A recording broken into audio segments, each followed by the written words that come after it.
করুক আমি করব কাজ, কেউ না করুক আমি করব কাজ।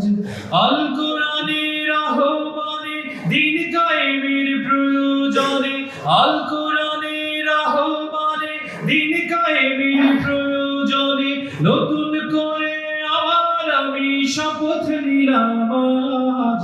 কেউ না করুক আমি করব কাজ, কেউ না করুক আমি করব কাজ, কেউ না করুক আমি করব কাজ।